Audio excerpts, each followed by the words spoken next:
I want to tell you about the 6 days that changed the way I move through the world. Not in a dramatic way, not in the way people say that when they mean they found a new perspective on life or started waking up earlier or drinking less coffee. I mean it in the literal sense. The way I get in my car, the way I walk into a building, the way I decide whether to trust that a situation is what it appears to be. All of it changed because of 6 days in October and a Craigslist listing. I answered on a Tuesday night when I was tired and not thinking carefully enough about what I was agreeing to. My name is Daniel Marsh. I was 29 years old when this happened, and I was living in Columbus, Ohio, working as a junior project coordinator for a mid-sized construction firm downtown. I had been in Columbus for about 3 years, at that point, having moved from Cincinnati after college for the job, and I had built a reasonably comfortable life there.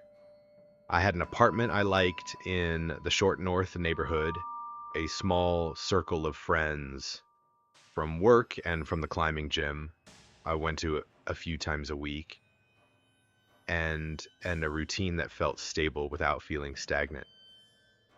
I was not a reckless person. I was not naive about the world in the way that very young people sometimes are.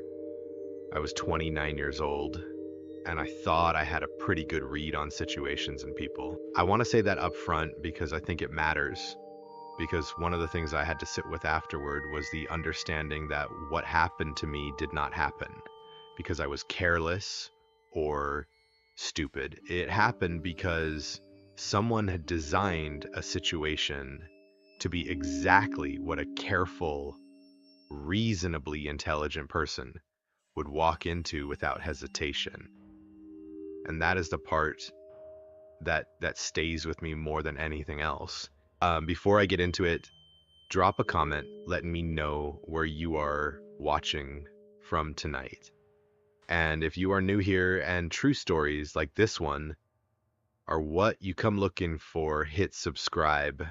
I put out new content every week, and I do not want you missing any of it. Here's what happened. It started with my couch. I had a 3-cushion sofa that I had bought when I first moved to Columbus, a dark charcoal gray fabric couch that had served me well for 3 years, but was starting to show its age in the way that entry-level furniture does when you have actually lived on it. I had been looking at a replacement for a few months, and in early October, I finally pulled the trigger on a new one from a local furniture store with a delivery date set for the following Saturday, which meant the old couch needed to go before Saturday morning. I posted it on Craigslist on a Tuesday evening at around 9:30, priced it at $80, included 3 photos, wrote a clean description. Charcoal gray, 3-cushion, minor wear on the right arm, structurally sound, needs to be gone by Friday. The listing went up, and I closed my laptop and went to bed. Wednesday morning, I had 4 messages. I looked through them over coffee. 2 were standard lowball offers. One was from someone who wanted to know if I would hold it for 2 weeks, which I obviously could not. And the 4th was from a man whose username was listed as Mike T, who said he was very interested, could pay the full asking price, and needed to know if he could come by to look at it before committing. He said he was particular about furniture and liked to see things in person before buying. He asked if Wednesday evening after 6 worked. I wrote back and said 6:30 was fine and gave him my address. I did not think twice about it. I have sold things on Craigslist before. I know you're supposed to be careful. I know the platform has a reputation. But I had done this kind of transaction multiple times, and it had always been exactly what it appeared to be. A person who needed something I was selling, a transfer of cash, a piece of furniture loaded into somebody's car. Unremarkable. Routine. The kind of thing that happens every day without incident. He messaged back within 5 minutes, confirming 6:30, and said he would see me then. I wanted to describe my apartment building because it matters. The building is a 4-story walk-up in the short north, the kind of older brick building that has been renovated inside but still has the bones of something built in the 1930s. My apartment was on the 3rd floor. To get there from the street, you go through a main door that requires a key fob, then across a small lobby, then up 2 flights of stairs. The stairwell is central, open on each landing to the hallway that runs the length of the floor. My unit was at the far end of the 3rd floor hallway. Number 314, the last door, before the hallway dead-ended at a window overlooking the alley behind the building. I tell you this because the layout meant that once someone was inside the building and up 2 flights of stairs, they were committed to being in a space that had limited exit options. There was one staircase at the center of the building and one at the far end near the window, a fire exit which was alarmed and only pushed open from inside. The hallway itself was narrow and straight and quiet, and there was nothing between my front door and the fire exit door at the end, except 7 feet of painted concrete block wall. At 6:28, my door buzzer went off. I hit the button to let him in without thinking about whether I should look at who was there first, because the camera on the entry intercom had not worked since I moved in, and the building management had never fixed it. I heard footsteps on the stairs a minute later and then a knock at my door. I opened it. The man standing in the hallway was around 40 years old, medium build, maybe 5'11", wearing a plain gray jacket and dark jeans. Average looking in a way that is genuinely hard to describe, specifically the kind of face you see and do not retain, because there is nothing visually distinctive enough to catch on. He smiled when I opened the door and said he was Mike. Sorry if he was a minute early, and asked if he could come in and take a look. I stepped back and he came in and looked at the couch for maybe 4 minutes, sat on it, pressed on the cushions, looked at the armrest where I had mentioned in the listing. He said it was in better shape than a lot of what he had seen and that he would take it. He pulled out his wallet and counted out 4 20s and handed them to me. Then he said he had a buddy with a truck coming to help him load it out. Asked if Saturday morning was okay for pickup, since that was when his friend was available. I said Saturday morning was actually not great because of my delivery window, but that Friday evening worked. He thought about it for a second and said Friday at 7 worked for him. He thanked me, said he would see me Friday, and left. I locked the door behind him. I put the $80 on my kitchen counter. I thought nothing more of it. Thursday was a regular work day. I was in back-to-back project meetings most of the morning and spent the afternoon on site documentation for a job in Worthington. I got home around 6:15, made dinner, watched something on my laptop, went to bed. Completely ordinary. At 11:43 that night, my phone buzzed with a text from a number I did not have saved. It said, "Hey, this is Mike, just confirming Friday at 7 still works. See you then." I texted back, "Yes, 7 works. See you then." Normal. I put my phone face down and went to sleep. Friday started normal and stayed that way until around 5 in the afternoon. I was wrapping up at the office when I got another text from Mike's number. It said my buddy with the truck had something come up, might need to reschedule. Can I come by tonight anyway to double check measurements before I figure out the truck situation? I read that and felt something small and unclear that I did not have a name for yet. Not alarm, not quite suspicion. Something more like a question forming slowly in the back of my mind. I already paid you, why would I reschedule? And why do you need to measure a couch you have already seen? I wrote back, "What measurements do you need? I can just send you the dimensions." He replied within a minute, "Honestly, I want to check the clearance in your hallway and stairwell too. Make sure the truck we use is going to be big enough for the route out. It is easier to just see it. Would not take long." I looked at that message for a while. The request had a logical surface. When you are moving a large piece of furniture out of a building with a narrow stairwell, understanding the route matters. That's true. Someone could legitimately want to check that. The reasoning held up if I did not look at it too hard. But something about it bothered me in a way I could not immediately articulate. I told myself I was being paranoid.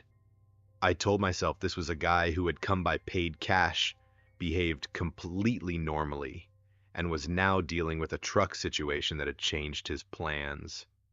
I told myself people reschedule all the time and want to be thorough about logistics. I wrote back, sure, come by at 7. I put my phone in my pocket and tried to settle back into the last hour of my workday. But the question that had started forming did not stop forming. It just got quieter while I was busy and louder the moment I was not. On my drive home, I called my friend Aaron, who I worked with, and who I trusted to give me a straight read on things without making me feel like I was overreacting.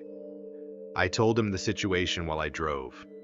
The first visit, the payment, the rescheduling, the new request to come check measurements.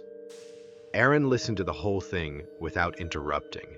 When I finished, he was quiet for a second, and then he said, so he already paid you, and he has already been inside your apartment once. And now he wants to come back alone on a Friday night to walk your hallway and stairwell. I said, when you say it like that, it sounds worse. He said, send me his number and text me when he gets there and text me when he leaves. And if anything feels wrong, call me immediately. I said, okay, and I meant it. I got home at 6:05. I had almost an hour. I spent some of it standing in my living rooms looking at the couch and thinking about what I was actually worried about. The honest answer was that I did not know specifically. I didn't have a clear picture of what I was afraid might happen. I just had that low-grade feeling of something being slightly wrong that I had been trying to reason away since Thursday night. I texted Aaron the number. He texted back a thumbs up. At 6:52, the buzzer went off. I did not hit the entry button immediately this time. I stood at the buzzer panel and thought about it for a moment. Then I pressed it and heard the lobby door release and footsteps on the stairs. The knock came at my door. I opened it. It was Mike. Same jacket, different shirt underneath. He looked the same as he had Wednesday. Calm, average, nothing notable. He thanked me for accommodating him and came in. He looked at the couch again briefly, which struck me as odd since he said he was coming to check measurements. Then he walked toward the hallway that leads from my living room to my bedroom and bathroom and said he wanted to get a sense of the route from the room to the front door. He walked the length of my apartment hallway. He was moving slowly, looking at the width of the space, which again has a logical explanation if you are planning a furniture move. He measured the width of the hallway with his hands spread, eyeballing it. He did the same at the front door. Then he said he wanted to check the building stairwell. He opened my front door and stepped into the building hallway. I followed him out. He walked toward the central staircase. He looked down both flights, measuring the width of the landing with his hands the same way he had in my apartment. He looked at the turn in the staircase, where a long piece of furniture would have to pivot. He nodded slowly like he was solving a problem in his head. Then he turned and looked back down the building hallway toward my door. And for just a second, maybe 2 seconds, his eyes went past my door to the end of the hallway, to the fire exit door at the far end. It was a brief glance. He looked back at me immediately and said he thought a standard pickup truck bed would work fine with a little maneuvering. He said his friend should be available Saturday afternoon after all, and asked if 2 o'clock worked. I said I would need to check my delivery window, but that I thought it was fine, and I would confirm in the morning. He thanked me and walked back to the central staircase and went down. I stood in the building hallway and listened to his footsteps descend and heard the lobby door open and close. I went back inside of my apartment and locked both locks on my door. I sat on the couch that was supposed to be gone by Saturday, and I texted Aaron he left. Everything was fine. I think I was overthinking it. Aaron texted back probably, but your gut said something. Do not ignore it completely. I sat with that for a while. I did not sleep well that night. I woke up twice, and both times I lay in the dark and went back over the visit and tried to find the specific thing that was bothering me. By the second time I woke up around 3 in the morning, I had it. The fire exit. He had glanced at the fire exit at the end of the building hallway. That door opens from the inside and goes down an exterior staircase to the alley behind the building. It is alarmed, meaning it triggers a loud alarm when opened, but the alarm is in the building hallway. Outside in the alley, there is no alarm. Someone entering through that door from the alley would not trigger anything audible from inside my apartment. And he had stood in my building hallway and looked at it. I told myself this meant nothing. People look at things. He was assessing a route for moving furniture, and his eyes moved to every door in the space. That is a normal thing for eyes to do. But I also knew that I had a couch that a man had paid cash for, which meant he had a reason to come back. A legitimate reason to show up at my door with a truck on Saturday afternoon. A reason that I had agreed to. A reason that I had given him a time for. At 3:17 in the morning, I made a decision. I texted my friend Rachel, who had a van and owed me a favor, and asked if she could help me get the couch out of my apartment Saturday morning early before 2 o'clock. She texted back in the morning and said she could be there at 9. Then I did something I felt slightly foolish about even as I was doing it.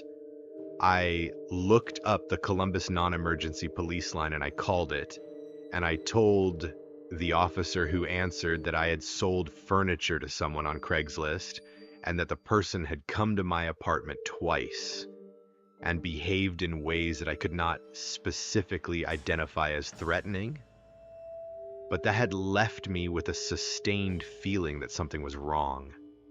I told him about the fire exit glance. I told him about the Friday night visit and the measurement logic that made sense on the surface, but felt off underneath it. The officer listened to all of it without interrupting me. When I finished, he did not dismiss what I said. He asked me several questions. He asked for a description of Mike. He asked for the number the text had come from. He asked for the time of both visits and whether the man had been alone both times. He asked if I had noticed whether Mike had looked at anything other than the furniture and the hallway during his visits. I told him about the fire exit. He wrote it down. He said he could not act on a feeling, but that my concern was noted and on record. He said, if the man arrived Saturday and anything occurred, I should call 911 immediately.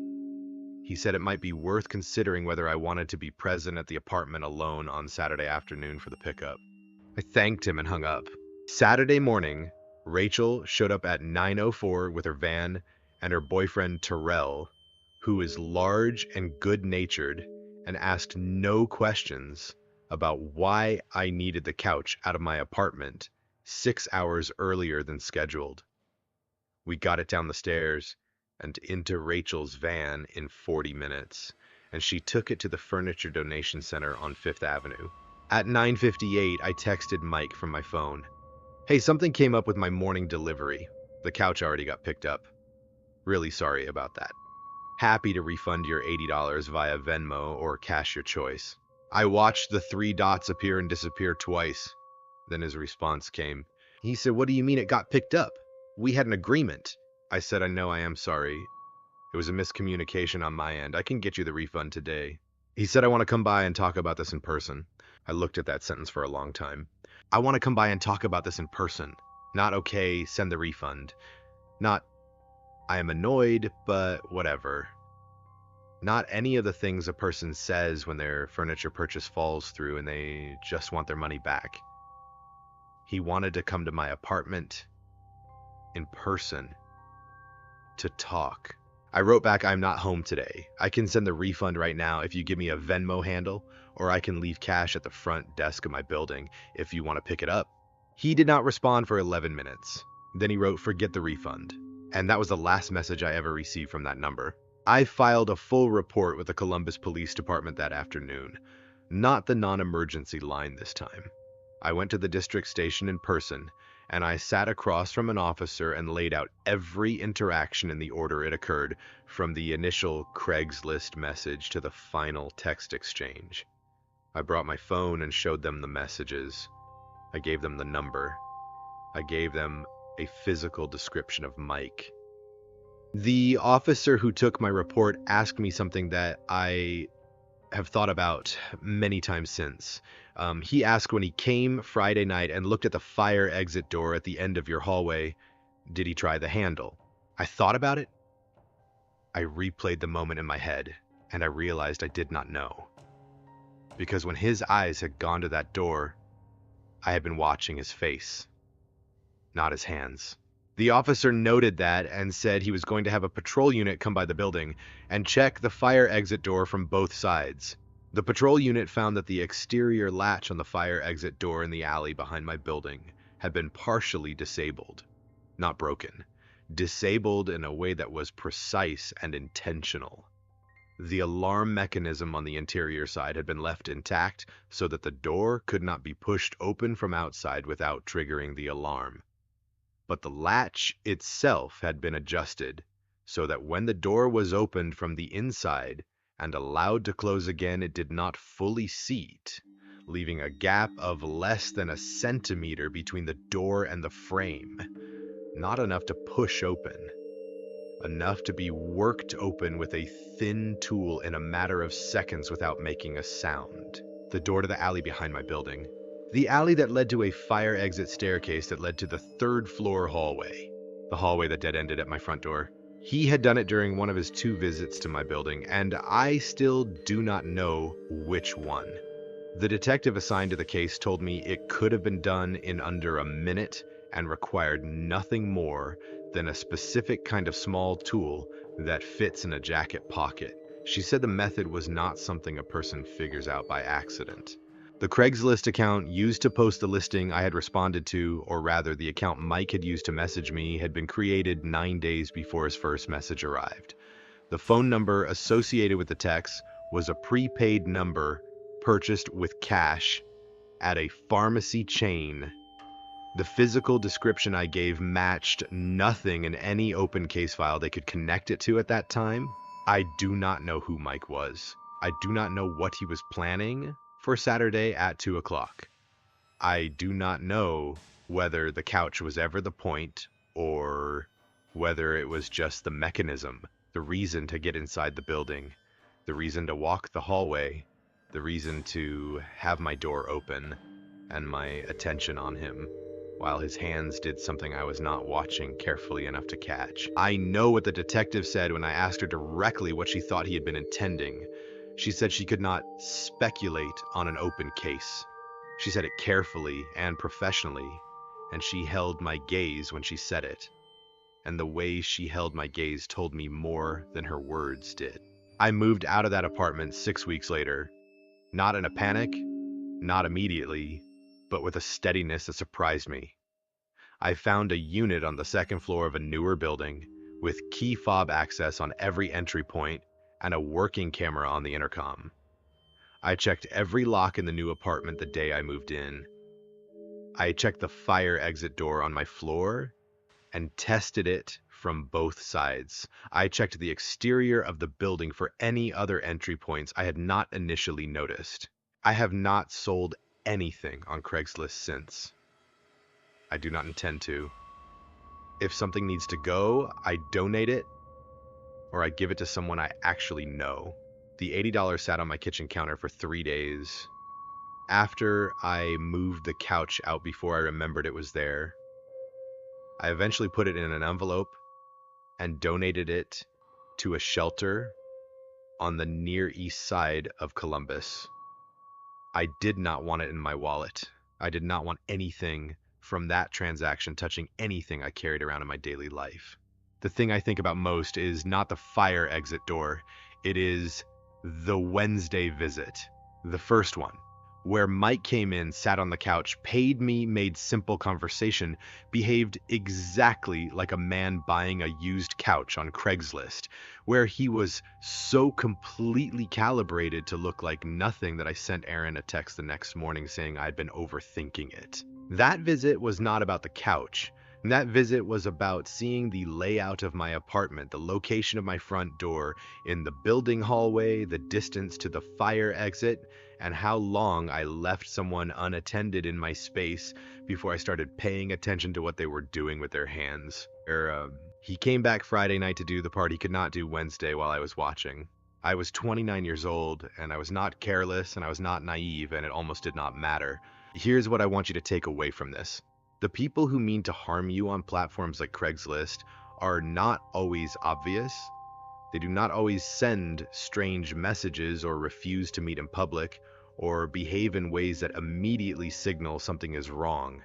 Some of them are patient and methodical, and they build their approach around the assumption that a normal seeming interaction will move you past your own caution before you even realize you have been moved. Never invite a stranger into your home to view something you're selling.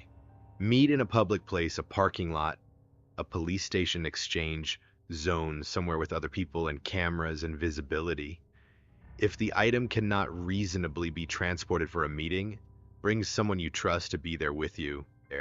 Tell someone where you are and who is coming before anyone arrives. Not a text after they show up. Before. Watch their hands, not just their face. And if something leaves a question in the back of your mind that does not go away overnight, take that question seriously before it becomes something you understand too late. Because the question means something. It always means something. Your gut already knows what your brain is still working out. Pay attention to it. Drop a comment letting me know where you are watching from and what part of this story hit you the hardest. I read every single comment that comes in. Subscribe if you are not subscribed and hit the bell because I put out new content every week and I want you here for it. Stay aware and stay safe.